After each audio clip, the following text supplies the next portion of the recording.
बिल्कुल आमजन के लिए फ्री ऑफ कॉस्ट है और इसी पर्पज के लिए लगाया जाता है। सभी सुविधाएं फ्री है। मेडिकल का उद्घाटन किया है। जो इन्होंने अंगदान करने का फैसला किया, इससे बड़ा फैसला तो कोई हो ही नहीं सकता। हो गया मोक्ष का शॉर्टकट। गौशाला में बहुत ही सुधार है और मैंने को भगवान भाई दिन दुगनी रात चुगनी करे इनके लिए। माता में 36 कोटि कोटि देवताएं वास करती हैं। राम भाई समय छरा भाई धनराजा लाता तो गाँव में राम प्रसाद आश्रम में पहुंच चुके हैं। और राम प्रसाद आश्रम में आज के कुछ प्रोग्राम है, जितनी भीड़ की क्यों है तो बने रही हमारे साथ। सबसे बड़ी खबरें दिखा रही हैं, जैसा कि तस्वीरों में देख पा रहे राजीव मित्तल हमारे साथ जुड़ चुके हैं। हम आपको बताना चाहेंगे आज यहाँ पे अंगदान का और आंखों का शिविर लगवाया गया है भारतीय विकास परिषद की तरफ से। तो इनसे जानने वाले हैं जो ये शिविर लगवाया गया, इनका क्या उद्देश्य है। नमस्कार जी राजीव जी नमस्कार जी। ये हमारा उद्देश्य है जागृति लाना है। अंगदान, महादान, नेत्रदान, महादान, देहदान, सबसे महादान। हम इसको जन जागृति के लिए जो है उठ के आए हैं और पब्लिक को सबको समझाएंगे। और ये अपना जो है विज्ञान जो है हमारी तरक्की करेगा, डॉक्टर सीखेंगे इससे और हम पूरे देश को आगे लेके जाएंगे। राष्ट्रीय विकास परिषद ये क्या है? राष्ट्रीय विकास परिषद एक हमारी जो है गैर राजनीतिक संगठन है और जो 1965 से ये कार्य कर रहा है पूरे देश में। कम से कम हमारे 1 लाख परिवार इससे जुड़े हुए हैं। इसकी जो मुख्य संस्था है वो कहाँ, हेड ऑफिस? हेड ऑफिस इसकी हमारे जो है ना जी पूरे देश में क्षेत्र वाइज बटे हुए हैं और स्टेट वाइज हमारे बटे हुए हैं। यहाँ हमारे 2 नॉर्थ और साउथ क्षेत्र हैं, जो हमारे हरियाणा में 2 क्षेत्र हैं। पूरे देश में 4 क्षेत्र हैं।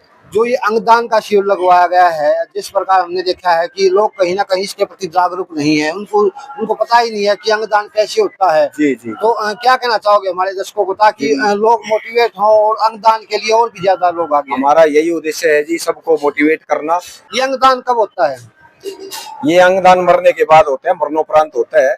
और पहले जो है इच्छा जाहिर की जाती है और 2 विटनेस उनके परिवार के शामिल होंगे उसमें, जो अपना बताएंगे कि भी ये हमारा जो व्यक्ति है मरने के उपरांत जो है इनका देह हम दान करेंगे या नेत्र दान करेंगे या कोई भी अंग मतलब दे सकता है। पेरेंट्स की इच्छा अनुसार ही हो, जबरदस्ती किसी के साथ। और आज हमें खांसी की दवाई जो आयुर्वेदिक है हनीटस, ये भी हम जो है पब्लिक में फ्री वितरित करेंगे। नमस्कार जी, मेरा नाम है राजेंद्र प्रसाद और भारत विकास परिषद में आज कैंप लगवाया है देहदान का। ये देहदान का कैंप लगाने का एक ही मकसद है, मरने के बाद जो हमारे अंग बेकार हो जाते हैं उन अंगों को जिनको जरूरत है उनको हम दे पाएं, उनकी सहायता कर पाएं। इसका उद्देश्य यही है और हम चाहते हैं लोगों को जागरूक करना। लोगों में जागरूकता कम है इसके मामले में, तो लोगों को समझाना, और हम लोगों को समझा रहे हैं इसके माध्यम से। जैसे कि राजेंद्र जी ने बताया कि लोगों में जागरूकता कम है अंगदान के प्रति, अलग अलग भ्रांतियां हैं। तो क्या कहना चाहोगे अंगदान के बारे में हमारे दर्शकों को, ताकि ये भ्रांतियां दूर हो सके, उनकी जो अपनी इच्छा अनुसार लोग आगे आए अंगदान करने के लिए? मुझे समाज की तरफ से जो है ना, एक ये हमारी शाखा है भारत विकास परिषद, इसके तहत हम काम कर रहे हैं। इसमें जो भी अपनी इच्छा जाहिर करता है कि मरणोपरांत जो है कोई अंगदान करना चाहता है या देहदान करना चाहता है, उसके लिए हमने ये कैंप लगाया है। और आज हमारे पास जो है 2 कृष्ण अवतार जिंदल जी और अश्वनी जिंदल जी, 2 व्यक्तियों ने हमारे पास जो है ना वो इच्छा जाहिर की है कि हम यहाँ जो है ना मरणोपरांत अपना ये रजिस्ट्रेशन कराना चाहते हैं। पहले तो मैं मित्र सेठ जी का मैं आदर सत्कार करता हूँ। हाँ जी, क्योंकि ये गौशाला में भी बहुत वो कर रहे हैं और जहाँ भी कोई काम करते हैं वो बिल्कुल ऐसा करते हैं कि भाई दुनिया आगे याद करेगी इसको कि भाई जो इन्होंने भाई भलाई का काम करने लग रहे हैं। ये जिस प्रकार राजीव मित्तल जी गौशाला में भी सेवा दे रहे हैं और ये कैंप वगैरह अलग हुआ रही है, तो बहुत ही अच्छा समाज सेवा कार्य कर रहे हैं। ऐसा आदमी तो शायद ही मिलेगा, मैं बताऊं। और मैं तो ये कहता हूँ भाई, इनको देख के हम भी जागरूक हुए कि भाई ये काम हम करें। इनका तो हमने देखा पूरा परिवार ही समाज सेवी, इनकी तो मिशी भी काफी समाज सेवा में बढ़ चढ़कर भाग लेती है। मैं ये कह रहा हूँ, इन्होंने अब गौशाला में जाके हम देखेंगे तो, और जाके देखते भी हैं तो अब गायें बिल्कुल ठीक है, पहले वाला हाल नहीं है। तो बहुत सुधार हो चुका है बहुत गौशाला सुधार, गौशाला में बहुत ही सुधार है। और मैंने को भगवान भाई दिन दुगनी रात चुगनी करे इनके लिए। मेरा ये कहना है जी, गौ माता में 36 कोटि देवताएं वास करती हैं। ये हमारे मंदिर, धर्मशालाएं, हॉस्पिटल, उनसे सबसे आगे मैं मानता हूँ गौशाला का, और गौ माता का दर्जा सबसे ऊपर है, इससे आगे कुछ नहीं है। और जो मेरे को ये सेवा मिली है और समाज मेरे साथ चला है, मैं उनका सबका धन्यवाद करता हूँ। जो मेरा सहयोग कर रहे हैं लोग, मैं बहुत बहुत कोटि धन्यवाद हूँ उन सबका। हमने अपने बेरी गौशाला में एक स्पेशल हॉस्पिटल हमने अपना जो है बनवाया है, जो गौशाला ही होल्ड कर रही है उसको। एक हमने एम्बुलेंस जो है खरीदी है।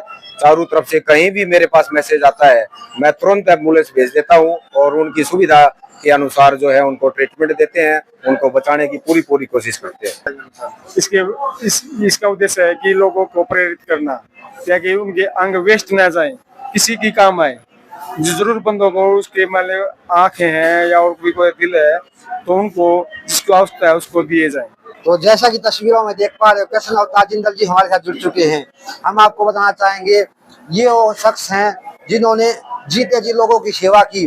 अब इन्होंने ये फैसला ले लिया कि मरने के बाद भी लोगों की सेवा करने का। तो इनसे बात करने वाले हैं, ये जो अंगदान करने वाले हैं, इनका कितना बेनिफिट लोगों को मिलेगा और कौन कौन से अंगदान किए हैं। नमस्कार जी। नमस्कार जी। आपका शुभ नाम है? कृष्ण अवतार जिंदल। जिंदल साहब, हमारे दर्शकों को बताइए, जो आपने अंगदान का फैसला लिया है, ये कितना कड़ा फैसला था और परिवार कितना सहमत था इससे? बिल्कुल सहमत है सर, परिवार से भी और लोगों ने भी कर रखा है और परिवार सहमत है। एक बॉडी के ऊपर 10 अच्छे डॉक्टर बनते हैं और एक डॉक्टर अपने जीवन में और 1000 लोगों की जान बचाता है। मतलब हमारा शरीर जो है, हम 10,000 लोगों की जान बचा करके और बहुत बड़ा काम करते हैं।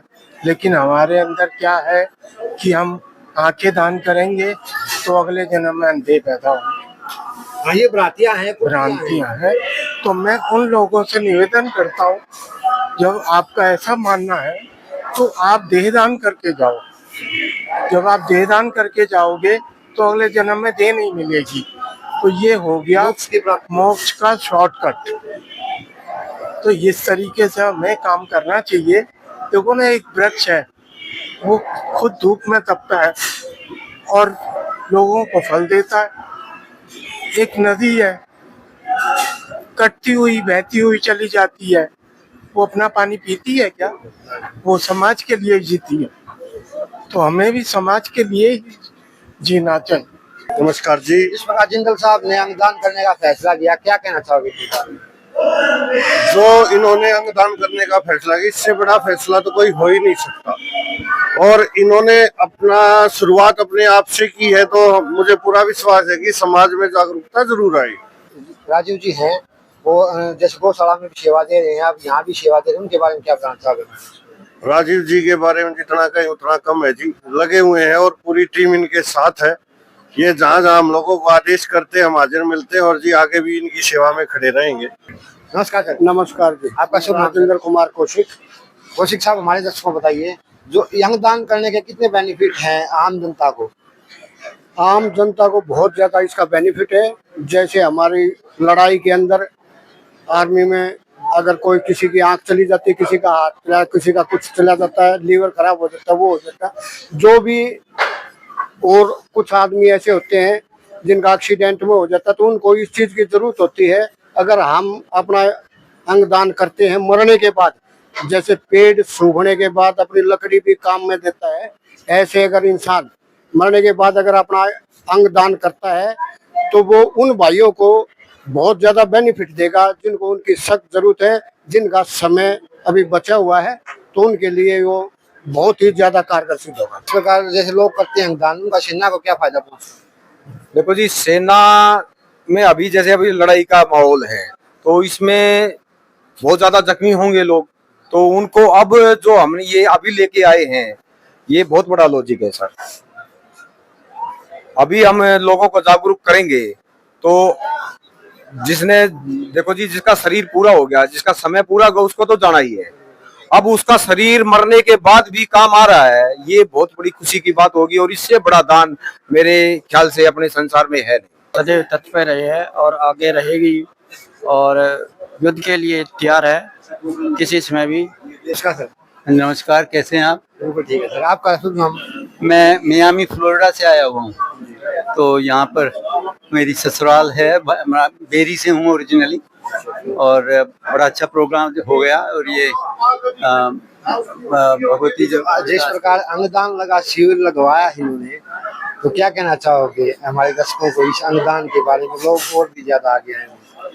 ये बहुत अच्छी बात है और हमें आगे मतलब सबके लिए जो मानवता की रक्षा के लिए जैसे अंगदान ये कर रहे हैं, इसमें भी हमें योग देना चाहिए, क्योंकि अपने मरने के बाद अपना तो कोई इसमें हो रह नहीं जाता। तो अंगदान भी ये देहदान महादान है। तो मैं सबको कहूँगा कि जो जितना भी हो सके अपनी आँखों का, किडनीज का, जो भी देहदान करना चाहिए। नमस्कार जी। नमस्कार, आपका शुभ नाम सर? मेरा नाम हरी कौशिक और मैं ग्राम बापरोदा से हूँ। हरीश कौशिक हरी कौशिक जी, ये जो प्रोग्राम चल रहा है यहाँ हरि प्रसाद जी के मंदिर में, क्या बताना चाहोगे इसके बारे में? ये तो जी बहुत पुराना हमारा संबंध है। मेरा तो जन्म इसी गुरुजी के आश्रम से हुआ था। मेरा नाम हरी इसी गुरुजी ने दिया था, उनका बोलना है हरिहर। और 1965 में मेरा नाम गुरुजी ने खुद दिया था, राम प्रसाद संत जी ने हमारे गाँव में। तो राम प्रसाद जी ने आपको नाम दिया था, इसी कारण ये हरि नाम पड़ा। हाँ जी बिल्कुल। और आज मैं 60 साल का हो गया हूँ, तो ये देख लो इतना पुराना नाता है हमारा। और उससे 10 साल पहले मेरे दादाजी जुड़े थे, जगराम जी। वो किस प्रकार के संत थे? वो तो जी सिद्ध संत थे और उनकी जो सच्ची मतलब जो वाणी थी ना, वो इतनी सच्ची थी कि जो बोल दिया उस पार हो जाता था। नमस्कार जी। नमस्कार भाई साहब। चेयरमैन साहब, क्या बताना चाहोगे आज वजीरपुर में क्या प्रोग्राम चल रहा है? भाई वजीरपुर गांव के तो भाग्य हैं, जाग रहे हैं भाई। क्या दजिए?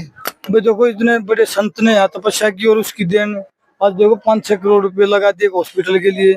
और इतनी अच्छी जगह है और ये इतने मतलब बढ़िया वातावरण, और कहीं किसी गांव में हरियाणा के देश में नहीं मिलेगी ऐसी जगह देखने को। आप क्या क्या प्रोग्राम चले हैं? भाई यहाँ पे देखो ये मेडिकल का उद्घाटन किया है, डॉक्टरों की टीम आई हुई है, भंडारे का प्रोग्राम है और संत जियों की तपस्वी भूमि है ये। यहाँ हर 6 महीने में भंडारा होता है। तो लोगों से क्या कहना चाहोगे जो मंदिर ये जो सदगुरु आश्रम है, इसकी कितनी मान्यता है इस एरिया की? तो लोगों को मैं यही कहना चाहूंगा भाई ज्यादा से ज्यादा अपना भाई सत्संग में समय दें, इधर उधर की ना बैठ के अपना आश्रम में आए बैठे। और यहाँ तो हर सुविधा आश्रम में, ये कहना चाहूंगा सुविधा का फायदा लो और भाई आओ, परमात्मा का नाम लिया जाए और भाई को हरी बीमारी है वो सब दूर हो। तो ये तो भाई वजीरपुर गाँव का तो वैसे भी देश में सरपंच साहब ने मेहनत करके टॉप 20 में नंबर आ जाएगा पूरे हिंदुस्तान में। जो राम प्रसाद जी का ट्रस्ट है, इसमें क्या प्रोग्राम चल रहा है? इसमें जी एक तो हॉस्पिटल खोला गया है, अपने गांव का जो भी कुछ होगा बहुत बढ़िया अच्छा प्रोग्राम किया गया है। हॉस्पिटल जो आरोग्य हॉस्पिटल खोल रहा है उसके अंदर सभी सुविधाएं फ्री है? सभी सुविधाएं फ्री है, कोई पैसा नहीं लिया जाता? कोई पैसा नहीं लिया जाएगा। और क्या क्या प्रोग्राम था इसके अंदर? और प्रोग्राम एक आज भंडारा कराया गया है और आगे भी मतलब लाला जी बहुत मदद कर रहे हैं, अच्छा काम करवा रहे हैं। राम राम जी। राम राम जी। ये जो राम प्रसाद जी ट्रस्ट बना हुआ जिसके नाम पे, कौन थे? ये राम प्रसाद जी थे करू जी, जिसके 2 चेले थे, एक सुल्तान जी एक चंद्रपान जी, जिनकी समाधि बनी हुई है दोनों की यहाँ और उसकी भी है। तो इसमें ट्रस्ट बना हुआ है दिल्ली सेठों का, वो ट्रस्ट वाले पैसे लगा रहे हैं। यहाँ 4 करोड़ रुपए लगा दिए उन्होंने। यहाँ हाल में 2 देसी घी के भंडारे हैं और भी कोई भी सेवा हो, लाला जी बहुत अच्छी सेवा कर रहे हैं। कोई भी सामूहिक काम हो है, हर भाई एक हमारे गांव की भी धनराज भाई डिगल से एक शनिवार न गाड़ी हाउस है, फ्री दवाई फ्री सेवा चल रही है उसकी। तो जो भी आगे मत्था टेको की मनोकामना पूरी होती है 100% हो है। 100%। आपकी भी नहीं हुई थी? मेरी भी नहीं हुई थी। सरपंच नहीं बने थे? अब नहीं बने थे, पापा जी आ गया बात है। मत्था टेक के है कि मनोकामना पूरी हो है, या सच्चाई है? यह बात 101% सच्चाई है भाई साहब। यहाँ आके जिसने मत्था टेक दिया सब सच्चे दिल से जो होगा उसका 101% काम होगा। आपकी भी कोई मनोकामना पूरी हुई है? हमारी तो हर मनोकामना पूर्ण करी है जी। सुबह उठती है यहाँ जावा मत्था टेका, हमारी कोई दिक्कत नहीं, कोई परेशानी नहीं। हर मतलब आशीर्वाद मतलब इनका 24 घंटे आशीर्वाद रहे हमारे पूरे। जो भी मनोकामना मांगा है वो पूरी हो जाए 101%। क्या नाम है आपका? शकुंतला देवी। उम्र कितनी है? मेरी 91 साल। 91 साल की होगी। क्या खाते हो? कुछ नहीं खाती हूँ, साग रोटी और क्या दाल रोटी खाती हूँ। यार की सेहत इतनी अच्छी है। हाँ? आज ये जो कैंप वगैरह लगवाए हैं, मेरे गुरु की कृपा है, गुरु जी महाराज की कृपा है, इस उम्र में चला रहे हैं, फिरा रहे हैं। 91 साल की उम्र होने की आपकी गुरु की कृपा है। हाँ।